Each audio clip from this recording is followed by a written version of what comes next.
Welcome to 10, the Tenant Experience Network. I'm your host, David Abrams.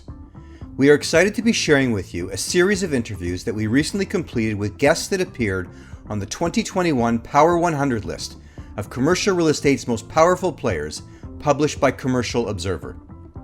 Our first Power 100 guest is Joanna Frank, President and CEO of the Center for Active Design, which is the operator of Fitwell, a certification system that optimizes buildings to support health. In this episode, we will learn about Joanna's journey to her current role, where she advances design and development practices to foster healthy and engaged communities. We will tap into her unique skill sets, including a love of science, her never-ending curiosity, and a passion for continuous learning. We will hear her views on the impact that investors are having on commercial real estate and the connection between healthy buildings and ROI. Joanna will also talk about her thinking around trust and its implications, as well as how the real stresses associated with working from home will continue to be a factor as we move forward. We're excited to be sharing this podcast with you, so be sure to follow 10 so you never miss an episode of the Tenant Experience Network. Now I'd like to welcome Joanna to the show. Really glad you could be with us today. Thank you. Thank you for having me. All right, let's start with your journey to your current position as President and CEO of the Center for Active Design, which is the operator of Fitwell, a certification system that optimizes buildings to support health. How did you get started? Walk me through it and maybe share a little bit more about your current role. Sure, absolutely. So I've had a few careers up until this point, but they kind of make sense, I think, now. I actually started as a real estate developer. I had my own small business building buildings up until 2010. And so I think everyone knows what happened in 2008 with the financial collapse in the US. We were working in New York, which was hit pretty badly by that collapse. So in 2010, I actually joined the Bloomberg administration when Michael Bloomberg was mayor of New York City. And I was invited to run a program called the Fresh program. And Fresh was building supermarkets in underserved neighborhoods, bringing together real estate developers with tax credits and changing zoning and working with the supermarket industry as well. So that was fun. Built about 12 supermarkets in 18 months. And then moved on to running the active design program, which is kind of where that's a more obvious route to go from that to where we are today. So active design was new in those days. This is 2010, 2011. So active design had just published the active design guidelines under the Bloomberg administration, which was really the first time that public health research had been translated into strategies that were specifically for designers and for building owners and for people working in the kind of building industry, development industry. So this was a seminal work. I wasn't there for the publication of the active design guidelines, but I was hired to direct the program immediately after publication. So from there, this became very popular, using health research to inform design and development practice. And then we launched the Center for Active Design at the end of the Bloomberg administration. Actually, Michael Bloomberg himself launched it, which was the last time we had the full press corps at any launch that we've had. So we continued that work. We obviously started in New York City, but we very quickly became national and then global in our reach. And we really do the same thing today in that we translate public health research and data into practical design and operational strategies for all scales of real estate. So whether you're building an infrastructure project, whether it's a master plan, whether it's a single building or just a fit out of a single space, all of it can be informed by the work we do. And Fitwell, the building certification that we run, is really kind of taking all of that practice and putting it together into something that's easily packaged and that folks can use at scale. Cool. So, I mean, in terms of that journey, why do you think you were so uniquely suited to this opportunity and sort of where you've landed? And is, anything specific that's helped you to be successful, whether that be skills, mentors, colleagues, books? Sure. I mean, I've had great mentors along the way. Our first board chair, David Abrams, was amazing. He used to head up the design and construction agency during the Bloomberg administration. So he was responsible for all building in New York City. So he's been a great mentor over the years. I think that I really am a polymath. I love a little bit of everything. So really important. Our team at the Center for Active Design is very multi-sectoral. So we have folks who are from research, we have folks who are from real estate, from finance, from design.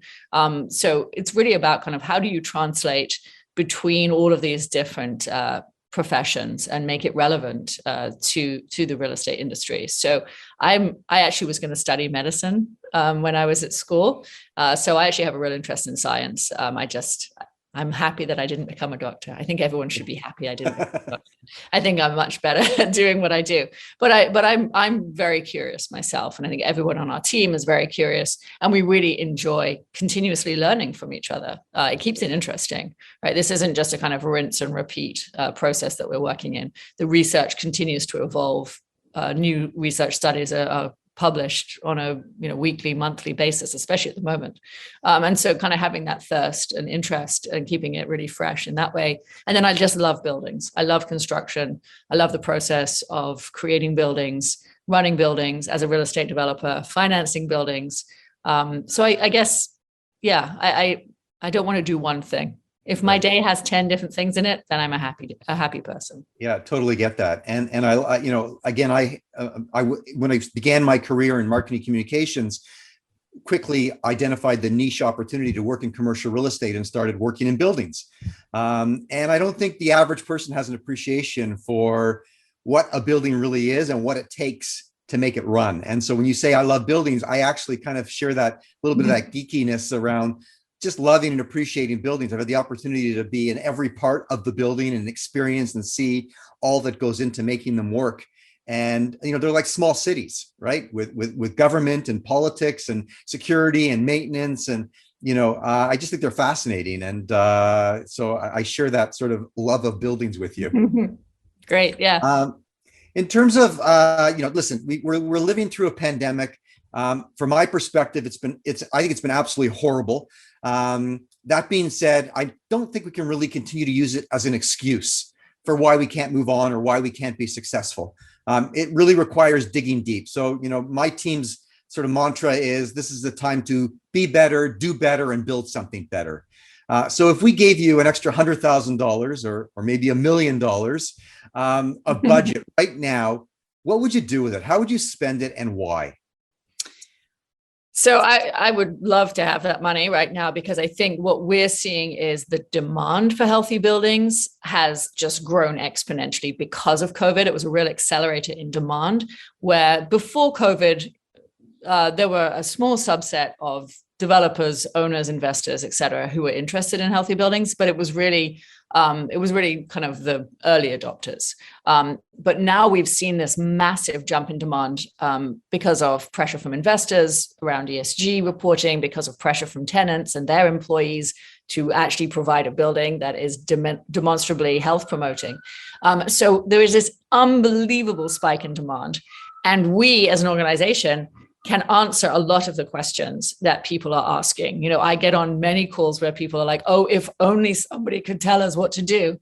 And it's like, well, we can. Like, there is a massive body of evidence that shows us how to create environments that are optimized for people and for people's health. So we do not need to reinvent the wheel. We have the answers already. It's just that you may not know them and you may not be aware of the evidence base. But there's 100 years of public health research that we pull from. Our databases have 5,600 peer-reviewed research studies that are directly relevant to aspects of our buildings, our operation, the strategies, the location of our buildings.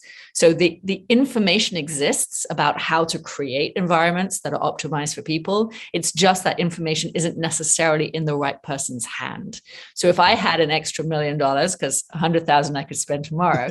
Okay. So if I had an extra $1 million, I would want to get the word out and really get this knowledge into the hands of everybody that's making these decisions. Because I think anybody who's working within buildings, whether you're a facility manager, whether you're a building manager, whether you're the asset manager on the kind of investment side, you are actually impacting people's health with the decisions that you make. Mm-hmm. And you can do that in a way that's informed and a way that is going to have a measurable impact on not just the health of the occupants of the building, but also the way that the building itself performs financially. Because we know that employee satisfaction results in tenant satisfaction. tenant satisfaction, stickier tenants, right? Right. So everybody wants stickier tenants, or you want to differentiate yourself in the marketplace. Right now, you are going to have to be able to answer that question about how is my building optimized for health? These were questions that weren't being asked before. And what I want to just kind of reiterate is the answers are already there. You do not need to reinvent the wheel. Mm-hmm. These exist. So it's really, I would like to just increase the awareness of the industry about the research base and the fact it's all already been translated for them into strategies that are directly relevant to their work and to what they're doing on a day, their decision making. And the evidence base around the increase in the financial return of those buildings is also very strong. An MIT study came out in December of 2020 that actually showed that buildings that have a healthy building certification were commanding rents of between 4.4 and 7% above their peers who didn't have healthy building certifications. So this was the big piece of information we were waiting for. Right. And then, of course, it happened in the middle of a pandemic, and we were like, oh, yeah, whatever. We don't need to make a return on investment argument anymore for health, because obviously the demand now is so great that everybody understands that there is a return on investment argument to be made. But still, it exists. Right. And that was actually with pre-COVID data. So that's only going to increase post-COVID, although it may now become, rather than a rent premium, from our discussions with the industry, now they're looking at how to avoid discounts. So it isn't that you're going to be able to charge more if your building is healthy, but if your building isn't healthy, you're going to have difficulty commanding the rent that you're looking for and that your peers are achieving. Right. So if awareness is still, the opportunity, and yet there's been this massive demand, sort of, if you were to quantify, where do you think you are in terms of what percentage of the market is truly aware of what they could do or should be doing, and sort of where's that market upside? Are you at 50%? Is it 25%? I think 20%. Wow. I think everybody understands they need to do something. Right. I don't think everybody understands what that something is. Right. Not in the real nuts and bolts way. Yes, they're like, oh, we have to do something around air quality, or I need to do something around managing the kind of flow of people in the building in order to build trust. Well, they probably wouldn't use that language. Mm-hmm. I'm not sure that the industry as a whole knows that the way you present a building and the way you present yourselves, as far as your communications and so on, is actually making a difference about how much the occupants of those buildings trust you. Like literally measurably trust you. Right. So if they see a dead fir tree outside a building, it doesn't matter that much about whether you've increased your, your fresh air intakes, because when you deliver that message, they're already feeling apprehensive and that their safety may be not, optimized in this building, because that negative impact on trust that comes from lack of maintenance and so on is a pretty major hurdle that you'll need to overcome. So I think it's understanding that you can't just do one thing and it's going to make all the difference. I think it's a real sea change in buildings, in that we take our kind of perception, we make our opinions from everything that we're being fed. Like when I walk to a building, into that building, how I'm greeted, what the elevator looks like, whether there are fingerprints on the touched things, how, whether your staff are knowledgeable, whether your building staff are knowledgeable about all of the practices that are, being put in place in that building. Like all of these things incrementally are going to make a difference about whether I trust you or not. And if I don't trust you, I'm not going to come back to the building. So really interesting. I hadn't really thought about it in those terms. We think a lot about tenant experience, given that the platform that we've built and that we're bringing to market. And we'll talk more about tenant experience shortly, but just, I hadn't really thought about it in terms of the notion of trust. We talk about satisfaction and happiness and their experience and making things easier and better. But the notion of trust is a really interesting framework to sort of look at it. And you're right.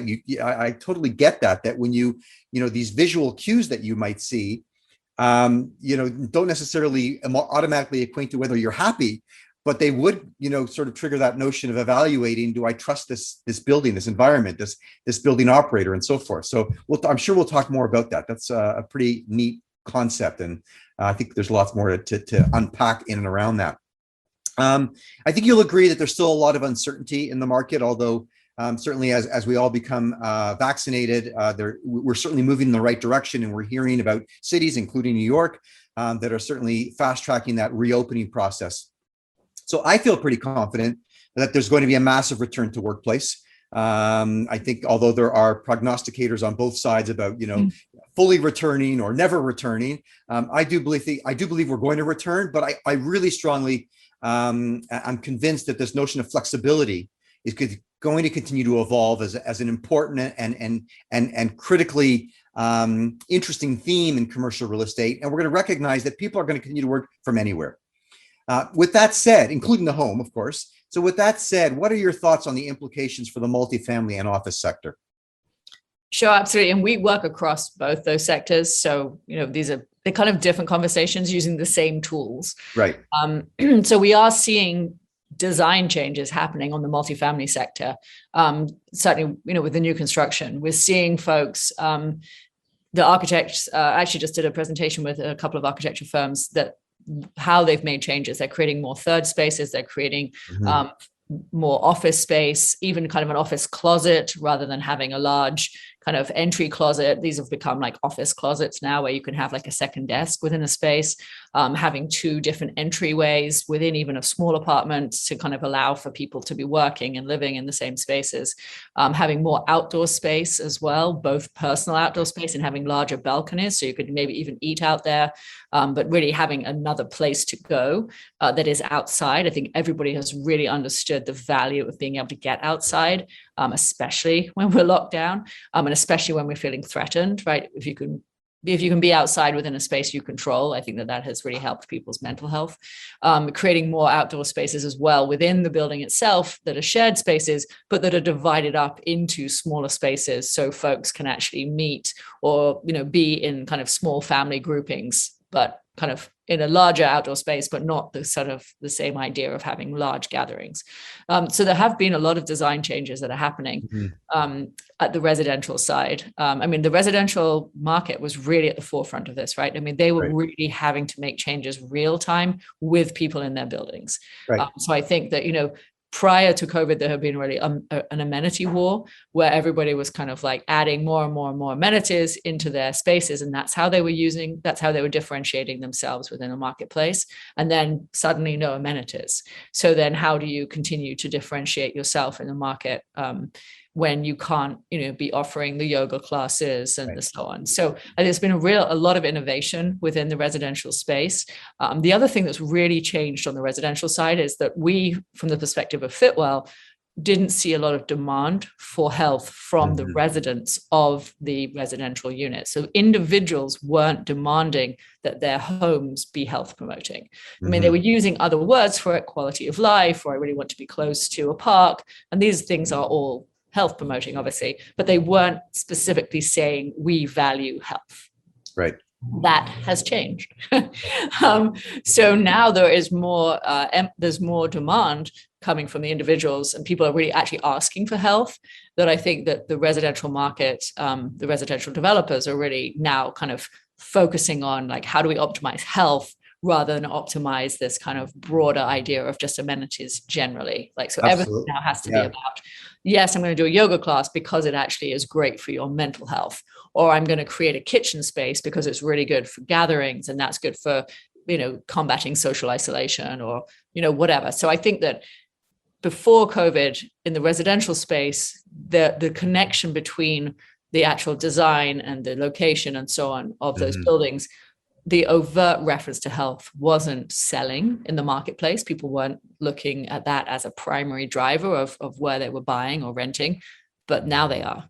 So it's really changed. The residential market has really changed. It's our fastest growing user group. And it makes sense. If we believe that work from anywhere is going to continue, and all of a sudden now, a third of your building does not vacate, Monday to Friday, 9 to 5 on different days, or a quarter, or, whatever the number is.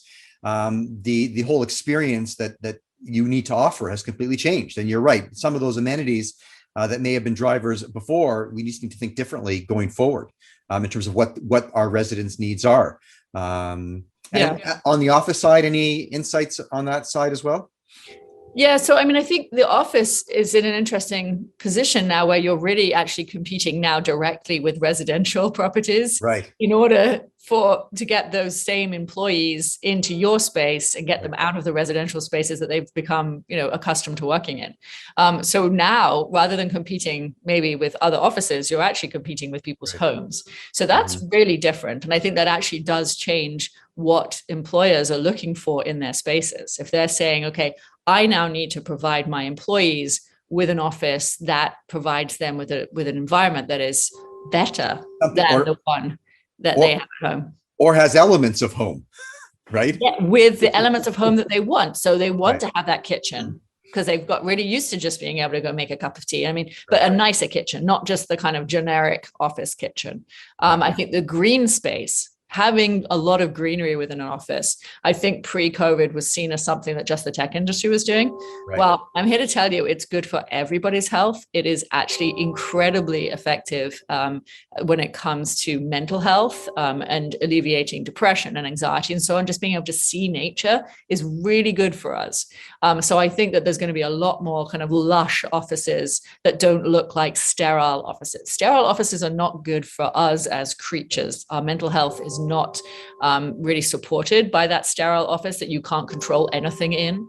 The things that we like about home is we can control the wind, we can open the windows, we can walk outside for a minute, we can go water a plant, we can do all of these things. And so I think a lot of that choice and a lot of that kind of behavior that we derive the benefit from at home needs to be brought into the office. And we were already seeing that, right? We were already seeing offices that had a lot more of those kind of flexible spaces and spaces that had more comfort about them rather than just kind of like factory office kind of lines of hard desks.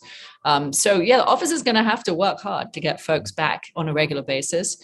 I mean, the evidence base is on the side of the office in that we know that the stress levels of people who work from home are actually higher than the stress levels of people who work in an office environment. So people may not know this, but I think it's really important for employers to talk about it. There was a big study actually by the UN, again, pre-COVID. So this is not because of COVID that the stress was being seen, but people who work at home were 40% of them were reporting high levels of stress compared to 25% in an office environment. So we already know that it is a more stressful environment to work at home than in that shared office environment. Right. So I think that understanding what kind of that does to the long-term health outcomes of folks and kind of encouraging people to come into the office because it is actually beneficial. It's good for mitigating social isolation, which is one of the leading causes of death in the world. So it actually shortens your life expectancy. So the social isolation, we may have got used to it, but it is not good for us. No. So we need to break that, and we need to start, being social, like interacting with each other socially again, because it is actually good for us. We're social creatures. It's very important. Absolutely. My team, we've been working remote for the last year. We just planned a team picnic out in the park for July 9th.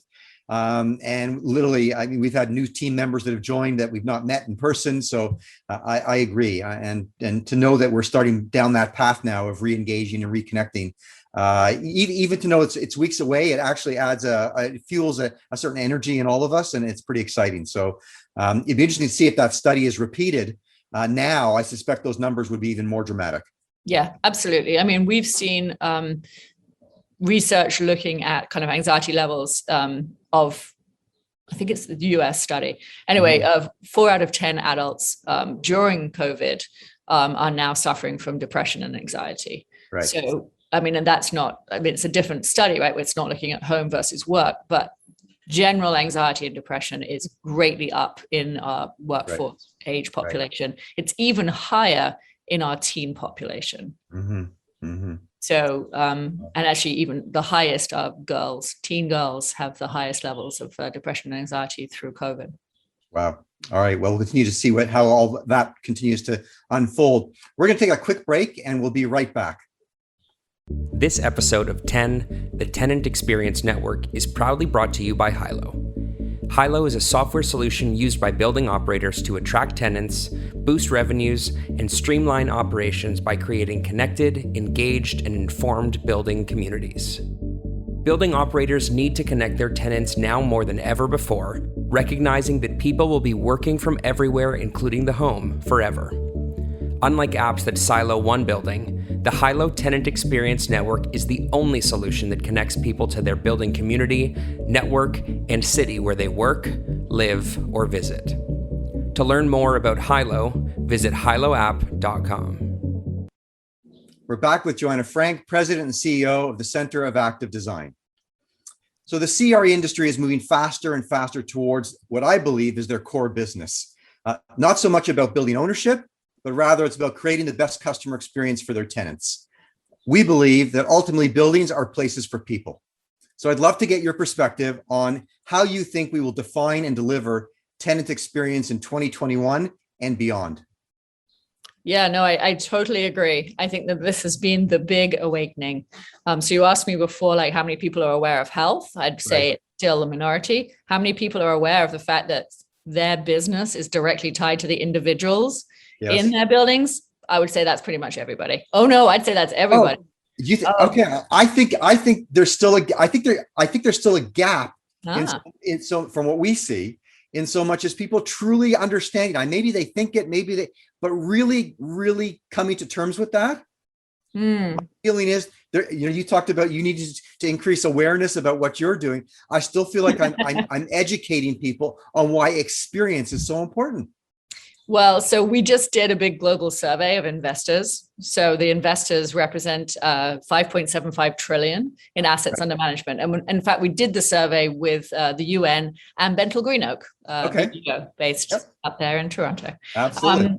So we did this global survey and we did it kind of like, how has COVID changed your perceptions on kind of your investment strategy, basically? I mean, obviously they're prioritizing health now because of COVID, but one of the big revelations was that the investors pretty much universally, which is why I say I think that this penny has dropped, at least for investors in real estate, is that their financial outcomes, the financial outcome of an institutional investor is directly connected to the individuals in the individual buildings that they invest in a way that they were not thinking about it before from their own, their own talking about it. So before, they're investing in a company with a portfolio of buildings, but they weren't then going down to kind of like maybe individual assets, but not thinking about the individuals who are in those buildings.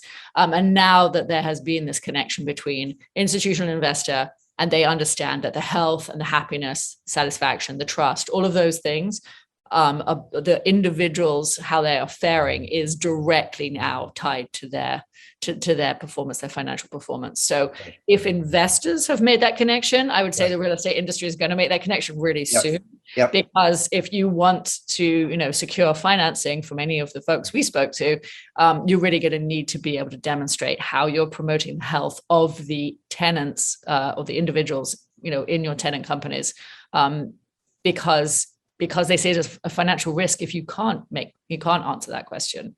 And that's the big change that we've seen happen. Health before COVID was really seen as a nice to have in the market. It was seen as a market differentiator. It was good for reputation, but it wasn't essential. Now investors are seeing health as a risk, and that puts it in a completely different category. It is now a priority. You have to be able to address those risks, right? You have to be able to talk about how you are promoting the health of the individuals within the building, how you're protecting the health of the individuals in the building, because it's directly tied to occupancy, and occupancy is directly tied to the financial performance of the building. That is the business of real estate, right? Absolutely. So, listen, I think there's, it all began with the notion of build it and they will come. And it was really just about, the physicality of the space. But you're right. A lot of that has changed. COVID has certainly accelerated that, certainly from a health perspective. And our hope is that we're going to continue to just see a greater appreciation for not the key general contact, not the person that signs the lease, but ultimately, each and every occupant, each and every person. And they're ultimately, we like to actually call them customers. I often have to, remind them that when I say customer, I mean your tenants, that they're ultimately the decision makers, and they're going up that elevator each and every day. And the happier they are and the healthier they are, and the more enjoyable the experience is for them. I guess that all links back to, the better the investment it's going to be for those investors as well. Absolutely. And again, the same survey, and I can send you a link to the survey to share with folks. There's a lot of, I think, interesting data in here, but the same survey, investors identified tenants as the sector that was driving demand for health. So not the building owners and not them as investors, but the tenants. And that's different. That's changed, right? That was not the case before COVID. So it's a really big shift. I mean, if we can continue to focus on the individuals in the building, then we're going to see some really big changes in the way that buildings are designed and managed. Because it's just, when you change what you prioritize, it will have consequences. Right. And that's really the foundation of why we created HILO, is really just the ability to create better connection between building owner, operator, and their tenants, their customers, and just open up those lines of communication. And just really change the dynamic where it used to be, again, the only person I really cared about or needed to connect with or communicate with was that, key general contact, and they were the center of my universe. But we really believe that each and every person that, is in your facility, is in your building, is just so critically important. So I think there's a lot of synergy in our thinking there. Yeah, absolutely. Can you share any details on anything new that you're working on, a challenge you're facing in light of the current world circumstances that you think our listeners might find interesting? Sure. So our big challenge is how to grow fast enough, as I alluded to earlier. But we are really using our technology. So Fitwell is a technology platform. So we're really looking at how can we leverage tech even further in order to meet the demand of scale, because we're really talking about scale now. Folks are not using Fitwell. They're not using health promoting strategy on one or two buildings. They're using it across their portfolio. So that scale brings challenges. It's also obviously a great challenge to have. So one of the new products that we're doing is something that at the moment we're called aggregate. We have to decide what to call it. But it's how do we create a really efficient process where if you have multiple buildings on a single site, how do we ensure that you can go through the process really efficiently and not have to kind of think of them as individual buildings, but really think of them as a collection of buildings. So this is going to really help, especially residential properties where they have maybe 10 similar footprint buildings on a site. Right. So what are the shared amenities? What are the shared attributes that are promoting health? And then what do we need to look at individually for a building? So again, it's kind of how do we move faster and more efficiently and ensure that more people are getting access to this information about health and how to optimize this? And then how do we feed that data back to our users so they can then use that data to sell, to let their tenants know what they're doing, let their investors see what they're doing, demonstrate to their investors what they're doing. So kind of it's a feedback loop as well that we're really trying to ensure, because demand is there, because suddenly everybody actually wants to know about health. Before, we were really always talking about the business case for health, and we were using the business case as the reason to promote health. So we were rarely talking about health outcomes. We were talking about health outcomes only in the context of how they increase the value of a property. Or how they were good for a company. We work with a lot of companies as well who are not property owners. We work with a lot of the tech companies, and then it's about employee satisfaction, employee retention and attraction, and so on. But now we can actually talk about health. Suddenly, people actually want to just talk about health. I mean, we get to talk about mental health for the first time in 10 years, right? Nobody wanted to talk about mental health. We're real estate professionals. I don't want to talk about mental health, but you should be, because it has a direct correlation with performance and satisfaction and staff retention, so on. So it's a brave new world as far as what we is. Well, if buildings are places for people, this all makes sense. And I look forward to continue our conversation around opportunities to collaborate and find ways to bring perhaps what we're each doing together. I think there's a lot of opportunity there. Heading into our closing speed round, just some fun questions to round out our discussion, our conversation today. If you could have one superpower, what would it be? Fly. I want to fly. Totally get that. Once travel reopens and we're more comfortable moving in about, what city or country would you want to travel to first, and why?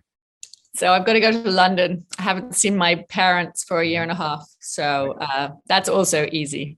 So as soon as they left that quarantine, I will be on a plane. Awesome. And what do you do when you're not working? I know you bring a lot of passion clearly to what you do, but in your downtime, what are you thinking about? What are you doing? So I love to garden. I mean, I am British after all, so you can't take that out of a Brit. So I like to garden. I love to cook. I love to bake. So yeah, just those kind of simple things. I like to draw.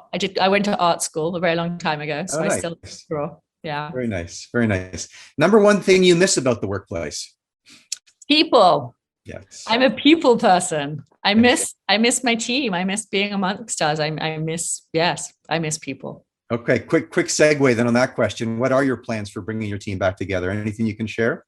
Yeah, so we're going to be, obviously we'll be surveying our team because we'll be doing what they want, because that's also really important. Right. So they'll be an integral part of the process. But we will be we don't have a physical office right now. Okay. So we will be having another physical office in the future. But it may be more of a kind of clubhouse. Yes. Then it certainly won't be everybody come in 9 to 5 and sit in rows. Right. Not be that. Right. So it better embody everything that we talk about. So right. I'm hoping it's going to be a fabulous space with. Yeah, no pressure. Right. No pressure. All right. Well, I look forward to seeing that. Okay. And lastly, as we've all been, mostly working and living at home and certainly doing a lot of streaming and TV watching, any favorite movie series or show that you've tuned into that you've enjoyed? So I've loved all of those Nordic shows that people have been watching, those political dramas. I can't pronounce any of their names. Right. I also just watched Shetland on the BritBox. So, again, I guess I am still very British and I enjoyed that. Both of my kids live in Scotland, so that gives me a little bit of connection to Scotland. And then football, lots and lots of football. I'm very happy that the Euros are on right now. British football, not American. British, yes, I assumed that. Yeah. So I have plenty of entertainment. Great. Well, I too like Shetland, one of my favorites. I only wish it continued. Listen, Joanna, it was just a pleasure to chat and connect and to get to know you more. I look forward to continuing the conversation and checking in on your progress, and definitely looking for opportunities to collaborate down the road and see how we can help buildings be more successful and buildings be healthier and connect with people and ensure that these places for people are truly all that they can be. So thank you so much. Absolutely. Thank you. All right, take care. I want to thank Joanna Frank for joining me on today's episode of 10 and for sharing her journey from her early beginnings in commercial real estate to now leading the team at the Center for Active Learning and Fitwell. Great learning for all our listeners and an opportunity to gain insight into what it takes to become an innovation leader. Please be sure to follow 10 for future discussions with leading professionals and industry experts who all have something to say about the impact of technology on tenant experience in the built world. We love hearing from you, so if you enjoyed the episode of 10, please share, add your rating, and review us through your preferred podcast provider. If you or someone you know would like to be a guest on a future episode, please reach out to me directly at david@hiloapp.com. And until our next episode, I wish you all continued success in building community where you work and live. Thank you.